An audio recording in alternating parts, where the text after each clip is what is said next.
the great Governor Mike Kehoe. Where's Mike Kehoe? Governor, thank you.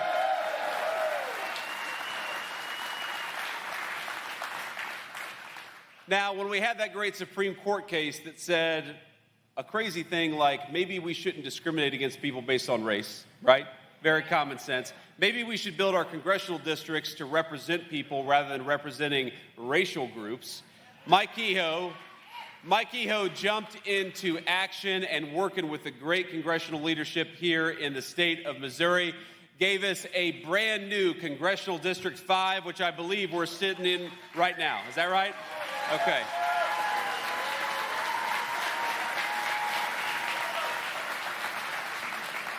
And I also want to give a word of gratitude to Secretary of State Denny Hoskins. Where is Denny at? Denny, you here? There we go. Denny, that is a nice blazer, man. Eric knows, if you wore that blazer into the Oval Office, the President of the United States would take special note of you. I will tell you that the President, he will note if you're wearing anything other than a solid navy blue jacket. And I learned this the hard way, not just that, but he likes more conservative dress. I learned this the hard way last year because it's tradition for the Vice President to welcome the Irish Prime Minister every St. Patrick's Day. So we do this big thing at our house at the Naval Observatory, and then we do a meeting at the Oval Office. And I decided to wear my shamrock socks to welcome the Irish Prime Minister. And we're sitting down in front of God and everybody and probably 100 TV cameras on a live press conference. And the President starts his remarks, and then he looks over and he says, "What is going on with those socks?" So I learned the hard way. Dress conservatively around the President of the United States. But thank you all for what you're doing. And here's some good news. Ladies and gentlemen, we are bringing the United States of America back, and it's starting right here in the great state of Missouri.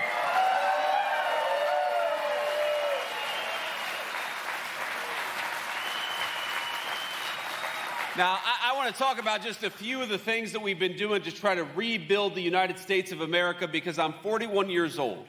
And for my entire life, the story of my hometown, the story of great manufacturers like this one, is that they were shedding jobs instead of creating jobs. And that workers were suffering instead of thriving. And that we saw factories in our own hometowns and our own home states closing down instead of rebuilding and adding. And what Donald Trump has done in just 18 months with the support of the great congressional leadership that's here today is that we have made it great to build in the United States of America once again. We're investing in the United States of America once again, and we're investing in American workers.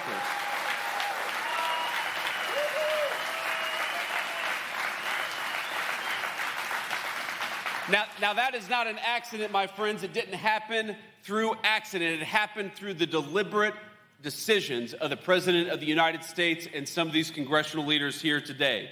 You ask yourself, how is it that we shocked economists' expectations and we added 123,000 jobs just last month? How is it that we've seen the biggest growth in manufacturing employment last quarter that we have seen in this country since Donald J. Trump was president the first time? How is it that we've seen our construction workers and our manufacturers benefit from this great American economic recovery? And it's simple.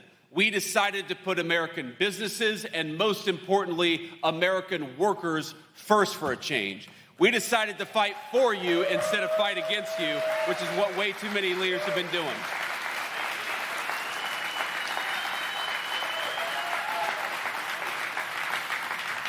And let me just give you some examples. Unfortunately, because this is a new congressional district, I do not have an incumbent Democrat where I can talk about all the terrible things they've been doing in Washington, D.C.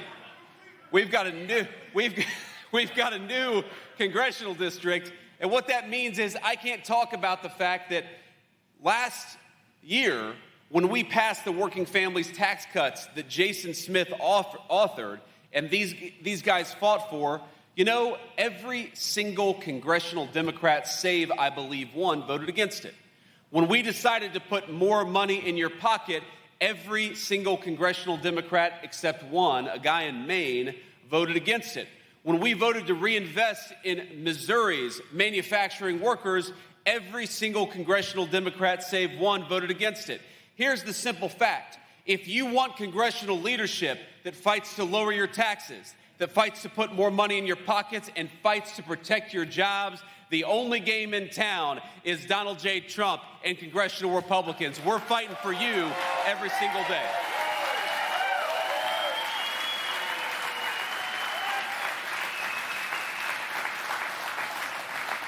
Now, that legislation provides the biggest tax cut for working-class Missourians that we have ever seen in the history of the United States of America. And Jason, it wasn't easy, was it?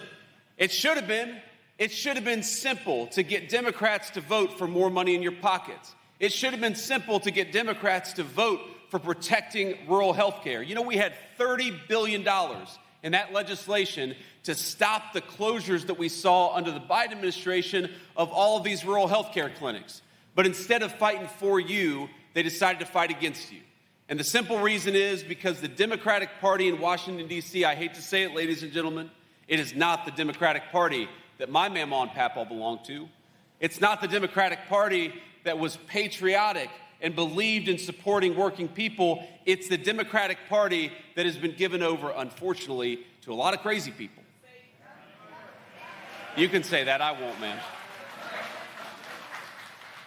Because while I believe I'm fundamentally, Eric Schmidt knows this, I'm fundamentally an optimist about the United States of America. I believe that we have dedicated and patriotic people, whether they've got a D next to their name, an R next to their name, or whether they're independent. But as much as the historical Democrat Party, and I'm sure a lot of Missouri Democrats love this country, congressional Democrats have lost their minds in Washington, D.C.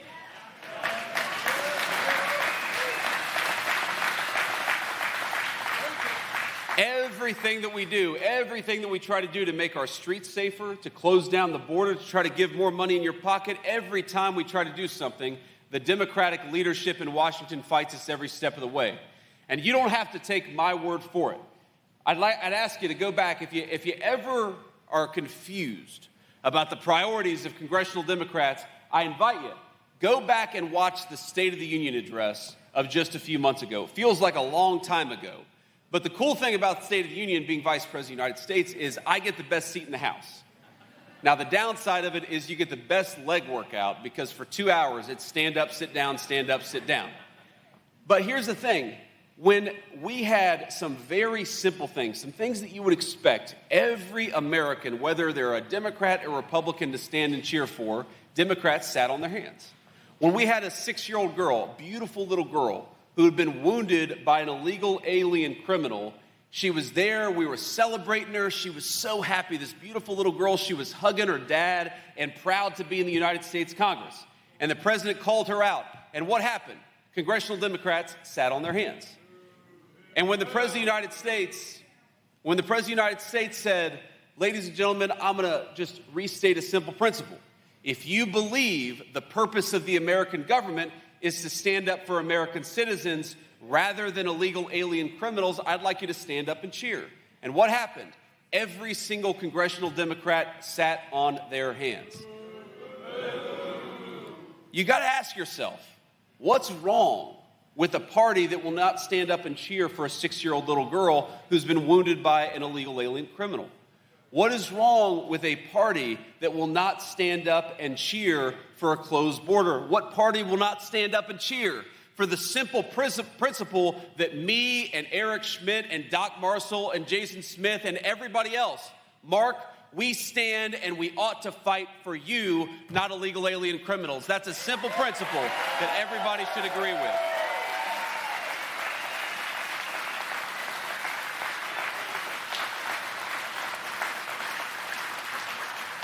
But I sit there, I'm behind the President of the United States, and it's not just that they sit on their hands, it's as there's no courage and no leadership. Because when the President says, stand and cheer, if you believe the purpose of our government should be to fight for the American citizenry, I look over and all these Democrats get very uncomfortable. You know, they're shifting uncomfortably in their seats. And they're looking around and they're looking for approval from Nancy Pelosi to stand and cheer for a basic principle or to stand and cheer for that innocent 6-year-old girl. And ladies and gentlemen, I think a very simple principle is that anybody who cannot stand for an innocent 6-year-old girl who survived a violent attack. Anybody who cannot stand for you, for your rights and for your prosperity, we ought to send them the hell out of Washington, D.C. and send people who actually represent us.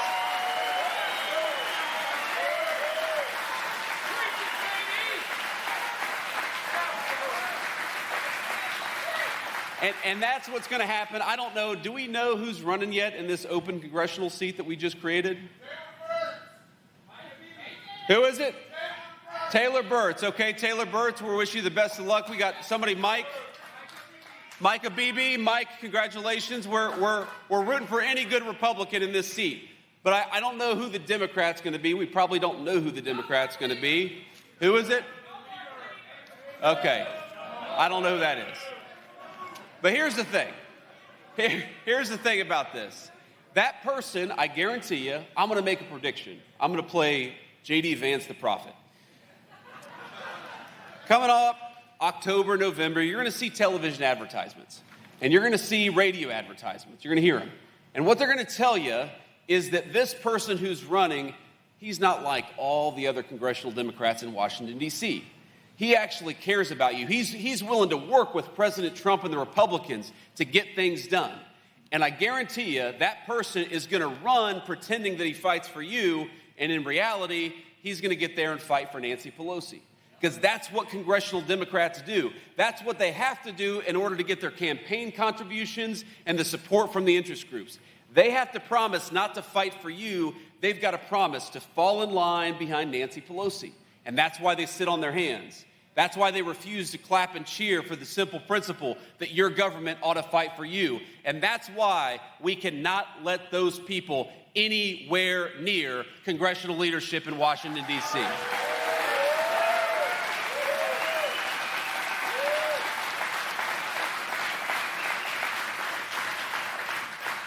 You know, at the State of the Union, the president gave me a very cool job. He decided to make me in charge of the fraud task force that we've been going after in Washington. And every day people ask me, they'll say, is that a hard job? And the President of the United States will say, you know, how are we doing finding fraud today? And I'll say, you know, honestly, fighting fraud in Washington, D.C., it's a little bit like fishing in a barrel with a nuclear weapon. It is the easiest thing to find. Every single day, my staff will bring me new reports of the ways that you're being defrauded. And there are all these look, there's a simple principle that I have, which is if you are committing fraud against the American people, you ought to go to prison.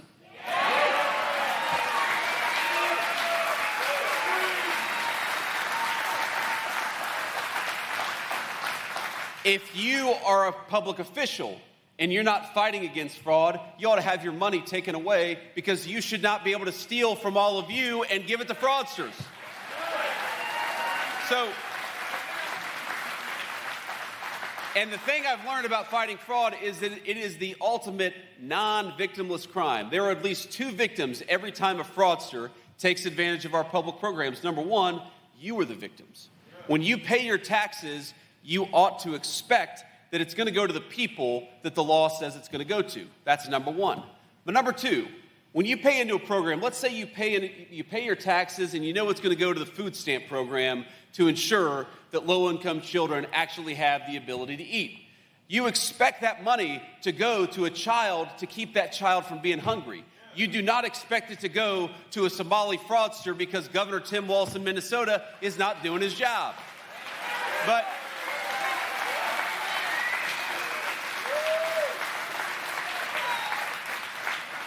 here's the thing, every single day we are finding fraudsters all over this country who are getting rich off of your generosity and are taking food from the mouths of poor children.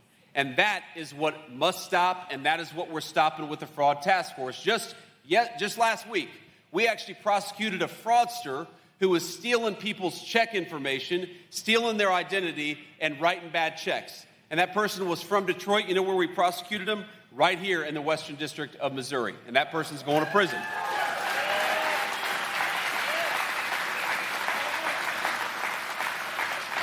Let me tell you a story about a teacher who went to an assisted living facility, a person who served children her entire life. She goes into an assisted living facility, and a fraudster manages to get a court to appoint him as her power of attorney. So this woman, over a lifetime of hard work and dedication, she saves $750,000. That's meant to go to her medical bills. That's meant to go to pay her assisted living bills. And this guy slowly, over time, steals from her, lives large off of her generosity, and she doesn't even realize it until one day she gets kicked out of her assisted living facility because a fraudster was paying himself instead of paying her bills. Ladies and gentlemen, this has happened thousands and thousands of times all over the United States of America. And for 4 years, you had a president and an administration who encouraged the fraudsters to take advantage of you. Well, now you've got a president and an administration who encourages those fraudsters to go to prison, which is exactly where they belong.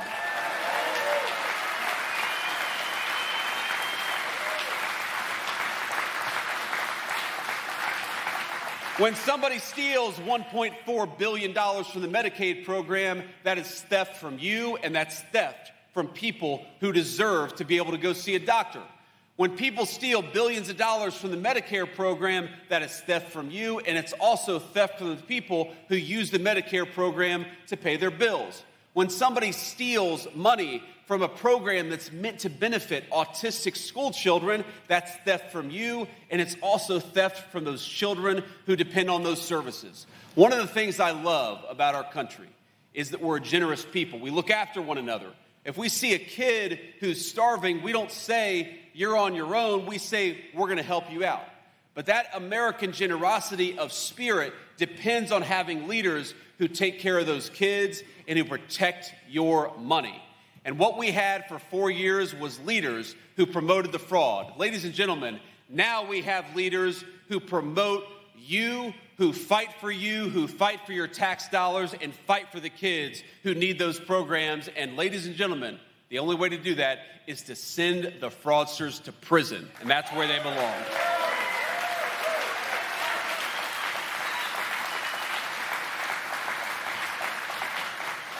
Now, I want to leave you with one final thought before we have to hit the road. I got to head back to Washington. As much as I'd like to say for some Kansas City barbecue, duty calls. The two places where I'd say they always say they have the best barbecue are Kansas City and Memphis, Tennessee. So who has the best barbecue, Kansas City or Memphis? I'll tell that to our Tennessee friends, but I think you're a little biased. If I'm being honest, you're just a little biased. But here's the thought I want to leave you with. I think like a lot of you, I didn't grow up with a silver spoon. I didn't grow up with everything handed to me. I was raised by a mamaw and papaw. My papaw was a union steel worker for 40 years, and my mamaw was the person who took care of me when drug addiction made it hard for my own mom to take care of me herself. And one of the things that I always remember is that Mamaw would often struggle, and she would often try to, penny pinch, like a lot of people do. She would decide sometimes, this month I'm going to have to cut back on medications in order to afford groceries, or the next month she'd do the opposite. A lot of these debates, a lot of these conversations that people have to have when things get tight. And I remember as I was growing up in Middletown, Ohio, I'd read the newspaper, or I'd just drive down the street and I'd see another factory that employed one of my friend's dads was closing down. Instead of adding jobs, they were shedding jobs. And I remember thinking to myself, why is it like this? Why is it that we have leaders who allow our jobs to get shipped to Mexico and China? Why is it that we have leaders who don't fight for hardworking taxpayers like my grandmother, but fight for the people who are getting rich by defrauding the system? And I realized it was a simple question of political leadership. The reason why those people were not fighting for you, the reason why they were sending jobs overseas, the reason why China and Mexico were building while the United States was shrinking, it was a simple question of political leadership. You had people in Washington who weren't fighting for you. And what I aim to do, and what the President of the United States aims to do every single day, is to be a president who fights for you, who fights for your jobs, who fights for your tax dollars, who fights for your money, and fights for your safety. Now, I happen to believe that one of the things that really made America great and that we got away from the last few years is that whether you were rich or poor, you had public safety. We had security in our neighborhood. We didn't grow up with a lot of money. We didn't grow up with a lot of extra benefits, but you know what we had because the police were empowered to do their job in my little town in southwestern Ohio is that we had safety. I felt like I could walk down the street without getting mugged or robbed. That was a good thing.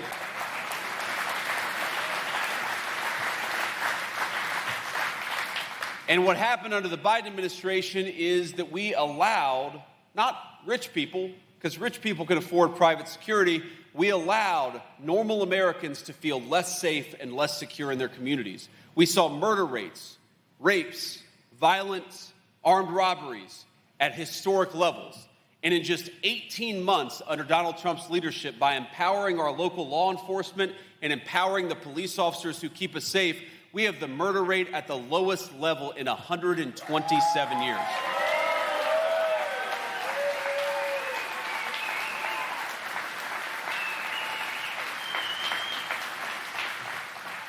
But my friends, the thing that I realize is all these issues, they're policy issues that matter. Of course, we care about giving you more of your tax money back. Of course, we care about everybody, rich, poor, in the middle, being able to walk down their neighborhood streets in safety. We care about adding jobs rather than subtracting jobs. But all of these things are policy issues. They are symptoms of a deeper cause.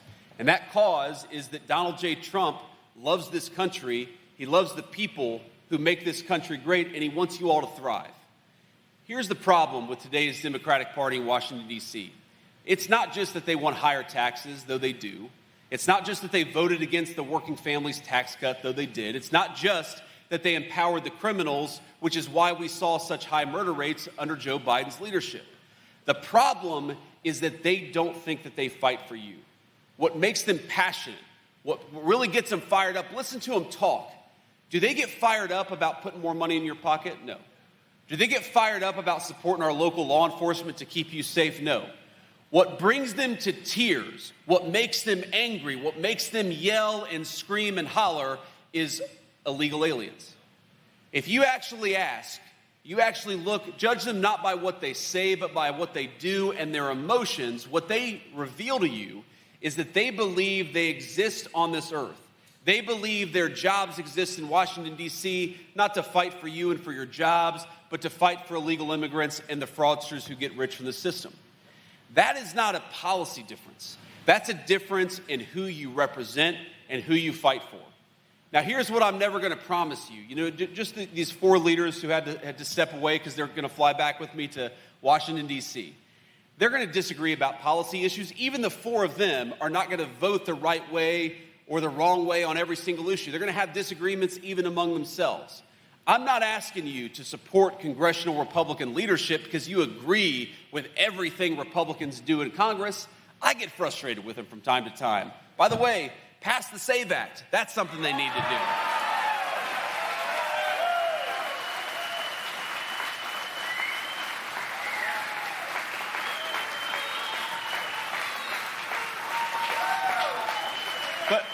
But even, I'm not going to tell you I'm right about everything, except maybe I am. But I'm not. You're going to disagree with me from time to time. Of course you are. You're going to disagree with the President of the United States from time to time. That is the nature of living in a society with as big and diverse a population as we have. So I'm not asking you to vote for Republicans because we're right about everything. I'm asking you to vote for Republicans because at least we know who we fight for, and we fight for you. And I'm asking you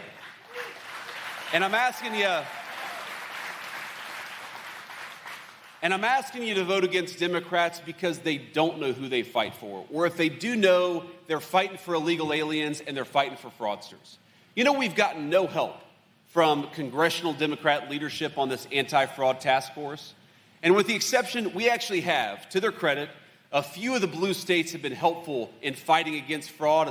A few of the blue state governors and their leaders have been helpful. But by and large, most of the big city states, the big city mayors and the big state governors, they have fought tooth and nail against our anti-fraud efforts. You ask yourself, how do we get there?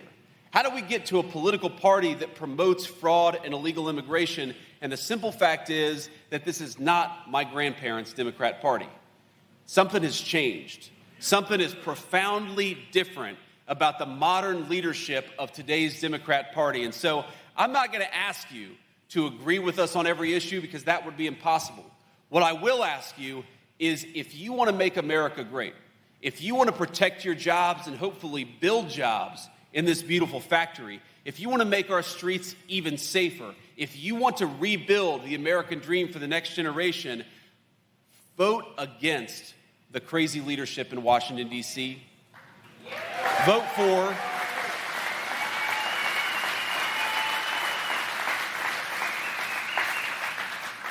against the congressional leadership that will stand up and say we care more about illegal aliens than we do American citizens, and vote for the leaders in Congress who have promised that they're going to fight for you. Because I'll tell you, as much as I sometimes am frustrated with what happens in Washington, D.C., the difference could not be more clear. There is one set of leaders who fight for you, that's the congressional Republicans, and there is one set of leaders who seems to relish fighting for illegal aliens over the people who built this country. So let me leave you with just one final thought. I remember, and I think a lot of you are probably like this, I remember driving through my hometown and thinking to myself, why is it that we struggle while other people seem to thrive? Why is it that if you try to work the system, you seem to make a lot of money, but if you work hard and play by the rules, the leadership seems to punish you? What I promise you every single day is that the President and the Vice President of the United States, the President and Vice President of this administration, we wake up trying to see this country through the eyes of a kid like me. We wake up trying to protect your job. We wake up trying to make your community safer. We wake up every single day recognizing that we have the coolest jobs anywhere in the world because this is the greatest country anywhere in the world.